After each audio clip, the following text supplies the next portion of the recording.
I woke up painfully in the morning, sweating like the end of the world is coming. My grandmother embraced me tightly, telling me not to be afraid again anymore. I do not want to recall the sorrowful and suffering memory, but it lasted in my heart forever.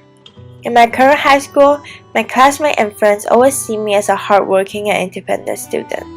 However, I was not the one I am before August 2011.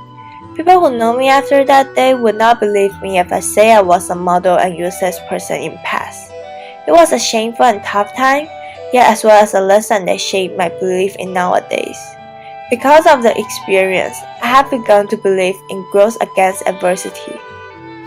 When I was in my elementary school, a Taiwanese local school, my grades were not as good as my grades in my current high school. Since I used to hate studying and used to love playing, I traveled to other countries often just right before the semester exams. Classwork and homework were not bad businesses, and I only enjoyed watching television and fighting with my siblings. No matter how harsh my parents hit me or blamed me, I did not care. I treated everything casually like I am the queen of the world. Maybe being a lazy person was not extremely wrong, but I even used my grandfather's name to beg the teachers not kicking me out of the classroom, since my grandfather was the previous principal of school. I was falling deeper and deeper into depravity, until one day, I finally realized the truth. Soon after, I graduated from my elementary school, getting a small award that my grandfather requested for. Later on, I started to take the entrance exam of several high schools. I remember that I applied for 4, but I only got into 1. I was about to decide to go to the only Taiwanese local high school that allowed me to go, but my parents, who live in Thailand for most of the time, suddenly resisted me and brought me to take an entrance exam of a well-known international high school in Thailand.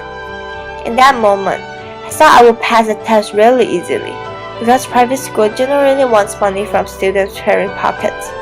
Nevertheless, I failed in predicting, and the most assaulting thing was that the school criticized me as not qualified. The words hurt me a lot because I never knew that I was that awful in other people's eyes. It was August 2011. I promised my parents that I would improve my English skills in an American school in Taiwan and begged them to let me go. In the first year in Kaohsiung American School, which is my current high school, I was an ELL, English Language Learner student. In that time, many students thought ELL students are students who have bad grades and should not be respected by the most in the class. This actually motivated me to start working hard, because I do not want other people to look down on me. Thus, I began to memorize English vocabulary, read English books out loud to my computer, and write diary in English almost every day, in order to get out from ELL class. I did everything by myself, because I did not want others to pick on me, gossiping about how powerless I was. My grandmother, who lived with me, was shocked that I could have such change with 180-degree turn. When my parents invited me to go to travel in other countries during class days, I refused. I opened my television and argued with my siblings more and more rarely. I remember that I got a C in my first semester of 7th grade, but once I got all A's in the second semester, I was conscious that I was no longer the one I was before. It's my biggest conviction in life, since it's very difficult for a person who has been through a disaster to admit how terrible his or her fortune was. Every time when I see I am wearing an eyeglass, I eventually recall the pain that I overly watched television, but I also learned from the lesson. If there were no conflicts, then I would still be a bastard that has to be reliant on someone else.